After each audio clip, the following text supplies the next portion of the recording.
Hello friends, welcome to Fathima Samayal. இன்றைக்கி வந்து நம்ம பன்னீர் பட்டர் மசாலாவும் நானும் பண்ணலாம். எப்படி செய்யுது பட்டர் நான் எப்படி செய்யலாம் அப்படிங்கிறத இப்போ நம்ம பார்ப்போம் வாங்க. இப்போ பாருங்கள், நான் பன்னீர் வந்து நானே வந்து வீட்டிலையே ரெடி பண்ணிட்டேன். இப்போ அது வந்து அதை நம்ம முதல்ல ஃபஸ்ட்டு அதை சின்ன சின்ன பீஸாக நம்ம துண்டு போட்டுக்கலாம். பாருங்கள், சின்ன சின்னதாக நம்ம பண்ணோம்னாக்கா நமக்கு எடுக்கிறப்போ நிறைய வரும். பெரிய பீஸ் போட்டோம்னா கொஞ்சமாக தான் இருக்கிற மாதிரி இருக்கும். இப்போ இப்படி இருந்தால் தான் நம்ம எல்லாருக்குமே எடுத்து கொடுக்கறதுக்கு நிறைய எடுத்து வைக்கலாம். அது தொட்டு சாப்பிட்றதுக்கும் நமக்கு ஈஸியாக இருக்கும். அதனால் குட்டி குட்டி பீஸாக போட்டுக்கலாம். இதை போட்டு வச்சு இது போட்டு எடுத்து வச்சுக்கலாம். இதை வந்து நம்ம புதுசாக ஃப்ரெஷ்ஷாக வீட்டில் உடனே பண்ணி உடனே பண்ணுறோம். இப்போ அதில் வெண்ணெய் கொஞ்சம் போட்டுருங்க. ஒரு வானலி வச்சுட்டு கொஞ்சம் வெண்ணெய், ஒரு பட்டை, கிராம்பு, ஏலக்காய், ஒரு பெரிய ஏலக்காய் ஒன்று, ஒரு அன்னாசி பூ கொஞ்சம், ஒரு அதில் ஒரு பாதி,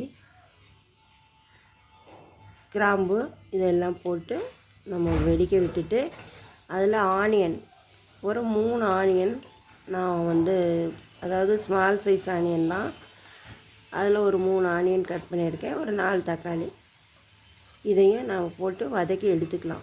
நல்லா அந்த வெண்ணெயிலேயே வதக்கி அதை நம்ம எடுத்துக்குவோம். இது வரைக்கும் என்னோடய சேனலை சப்ஸ்கிரைப் பண்ணாமல் இருந்தால் சப்ஸ்கிரைப் பண்ணிடுங்க. பக்கத்தில் உள்ள பெல் ஐக்கானை கிளிக் பண்ணுங்கள், ஷேர் பண்ணுங்கள், லைக் பண்ணுங்கள், கமெண்ட் பண்ணுங்கள். இப்போ அதை நல்லா ஆற வச்சுட்டு அது கூட நான் முந்திரி கொஞ்சம் ஊற வச்சு வச்சுருந்தேன், அதையும் அதோடு சேர்த்து இதை நம்ம அரைச்சி எடுத்துக்கலாம். தக்காளி வெங்காயத்து கூட முந்திரியும் போட்டு அரைச்சி எடுத்துக்கலாம். இப்போ திரும்பவும் அதே வானலில் கொஞ்சம் வெண்ணெய் போட்டுக்கோங்க. நல்லா 2 ஸ்பூனுக்கு மேலேயே வெண்ணெய் போட்டுக்கோங்க. இது பன்னீர் பட்டர் மசாலா, அதனால் நம்ம வெண்ணெயில் தான் பட்டரில் தான் செய்யணும். இப்போ இது பட்டர் போட்டாச்சு. பட்டர் நல்லா சூடாகிடுச்சு, மெல்ட் ஆகிடுச்சு. இப்போ இந்த அரைச்சி வச்சுருக்க அந்த பேஸ்ட்டை அதில் போட்டுருங்க. போட்டு அதை கொஞ்சம் நேரம் நல்லா கிண்டி, அதில் வந்து நான் கலருக்காக காஷ்மீர் சில்லி போடுறேன். நம்ம எந்த மிளகாத்தூள் வேணாலும் நம்ம போட்டுக்கலாம், அது நம்மளோட சாய்ஸு தான். இப்போ மிளகாத்தூள் காஷ்மீர் சில்லி ஒரு ஸ்பூனு சாதா மிளகாத்தூள், ஒரு 1/4 ஸ்பூனு மஞ்சத்தூள், ஒரு 1/2 ஸ்பூனு மல்லித்தூள், தனியாத்தூள், இதை போட்டாச்சு. போட்டுட்டு இதை நல்லா கிண்டி நல்லா கொதிக்கட்டும். அந்த மிக்ஸி ஜாரை கொஞ்சமாக தண்ணி விட்டு கழுவி அதையும் அதில் ஊற்றிடுங்க. இப்போ அதுக்கு தேவையான உப்பையும் போட்டுக்கலாம். கரம் மசாலா ஒரு 1/2 ஸ்பூனு, ஜீரகத்தூள் 1 ஸ்பூனு,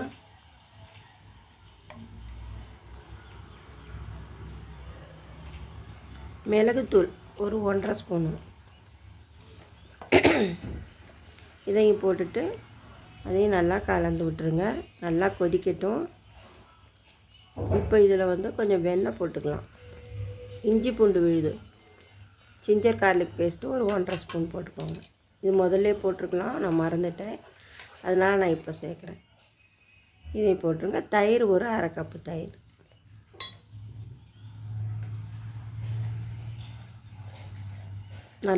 அது நல்லா கொதிக்கட்டும். இப்போ இதில் சர்க்கரை, சுகர் வந்து ஒரு 2 ஸ்பூன் சேர்த்துக்கோங்க. இது இனிப்பு சுவை இருந்தால் தான் பன்னீர் பட்டர் நல்லாயிருக்கும், அதனால் அதையும் சேர்த்துக்கோங்க. வெண்ணெய் உங்கள்கிட்ட நிறைய இருந்தால் நிறைய போடுங்க, கொஞ்சமாக இருந்தால் கொஞ்சமாக போட்டுக்கோங்க. ஒரு 2-3 ஸ்பூன் வெண்ணெயை போட்டுருங்க. அது நல்லா பட்டர் நல்லா உருகி வரட்டும். நல்லா உருகிடுச்சு. இப்போ இதில் பாருங்கள், இப்போ எப்படி இருக்குது, சூப்பரான ஒரு டேஸ்ட்டில் இருக்குது. இப்போ இதில் கொஞ்சம் கஸ்தூரி மேத்தி, அதை க்ரஷ் பண்ணி அதையும் போட்டுருங்க. போட்டுட்டு அதை நல்லா கிளறிட்டு, நம்ம இந்த பன்னீர் நம்ம ஃப்ரெஷ்ஷாக பண்ணியிருக்கோம், இது வறுக்கலாம் எதுவும் வேண்டாம், இப்போ புதுசாக இப்போ பண்ணது தான், அதனால் அதையும் கொட்டி கிண்டிடுங்க, கலந்து விட்டுருங்க. இப்போ சூப்பரான பன்னீர் பட்டர் மசாலா ரெடி ஆயிடுச்சு. ஃப்ரெஷ் க்ரீம் அது ஒரு 1/2 கப்பு போட்டுக்கோங்க. என்கிட்ட ஃப்ரெஷ் க்ரீம் இல்லாதனால நான் சேர்க்கலை. நீங்கள் அதை சேர்த்தா ரொம்ப டேஸ்ட்டாக இருக்கும்.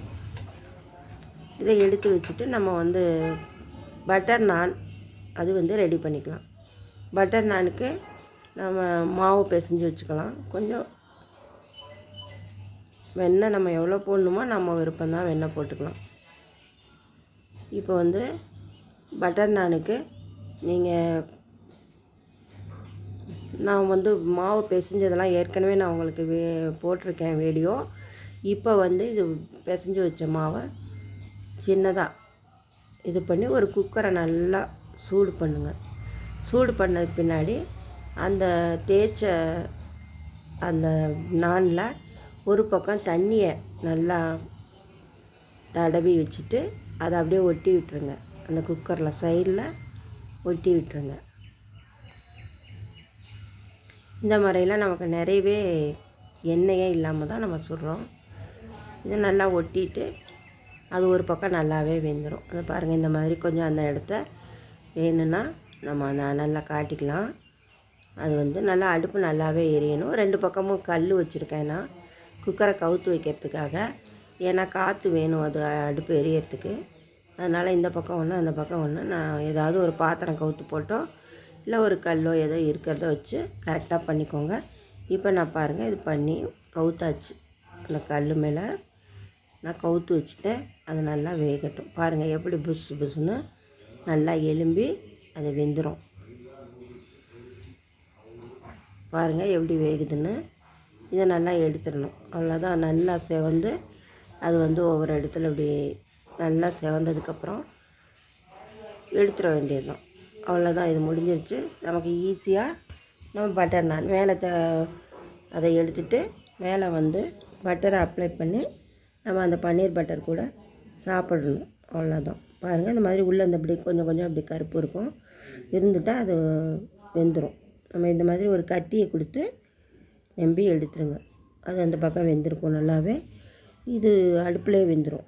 இது ரொம்ப ஈஸியான ஒரு மெத்தடு. ஒரு 4-5 இங்கே பாருங்கள் எப்படி வெந்திருக்குன்னு எடுத்துடலாம். உங்களுக்கு இந்த மாதிரி தோசைக்கல்லில் போட்டு எடுக்கணுன்னாலும் நீங்கள் போட்டு எடுத்துக்கலாம். உங்களுக்கு எது பிடிக்குதோ அந்த மாதிரி நீங்கள் எடுத்துக்கலாம். தோசைக்கல்லில் போட்டாலும் சூப்பராக இருக்கும். நம்ம அந்த மாதிரி எடுக்கிறப்போ அது ஆயிலே தேவைப்படாது. இது மேலே பட்டர் மட்டும் தடவிக்கணும். நம்ம இன்னும் சூடாக இருக்கையிலே பட்டர் எடுத்து அது மேலே தடவிடுங்க. அவ்வளோதான். பட்டர் நானும் பட்டர் பன்னீர் பட்டர் மசாலாவும் ரெடி. இப்போ இது நம்ம சாப்பிட்றதுக்கு ரொம்ப ரொம்ப நல்லாயிருக்கும். ரொம்ப ரொம்ப சூப்பரான ஒரு டிஷ்ஷு இது. இது வரைக்கும் என்னோடய வீடியோ பார்த்த எல்லாருக்கும் தேங்க்யூ. அடுத்து நல்ல ரெசிபியோடு வரேன். Thank you viewers. பை.